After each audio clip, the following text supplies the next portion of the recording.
Hey, I'm Zach McDonald, your real estate agent here with Real Property Associates, and I want to continue my series on questions that home buyers should ask.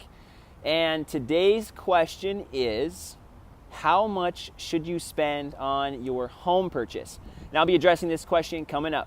This is really a question that's up to you as the home buyer and as an individual, and essentially you need to come up with a budget.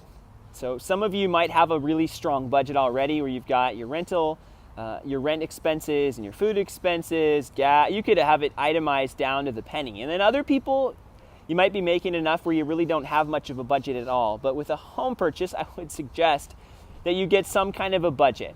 Now, there's different schools of thought on how much money you should spend on your mortgage, and that just depends on who you're listening to. Some might say 25%. Others might say 35%, others might be somewhere in the middle. The bank will lend you a lot more money. They'll lend you 45% or more on your income towards a loan. Now they're gonna subtract things like other debts that you have. So if you have a car payment or student loan payments, other debts, they're going to subtract that from the ratios that they're using to calculate your pre-approval amount, but they'll usually lend you more money than you should take. So my caution to you right now is you want to come up with a budget that's conservative up front so that you know what that limit is for you. And it might be less than what the bank wants to give you. Things you're going to want to consider are maybe other investments or a vacation or just general savings. I find that a lot of people wipe out their savings completely when they buy a house, and now they're in a tough spot. What if something happens?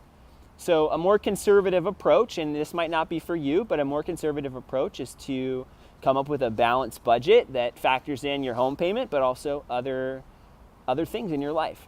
And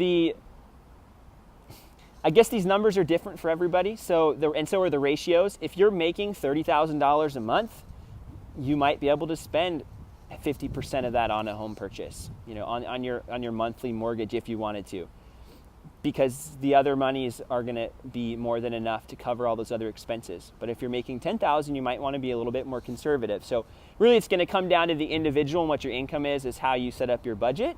But some general school of thought is just really to come up with those numbers and how they work for you, and then go into your home purchase with those numbers in mind, because you might get pushed in those meetings, or just looking at houses, you might see something that you really like and it's a stretch. But I would caution you to come up with a budget and then stick with that throughout the home buying process.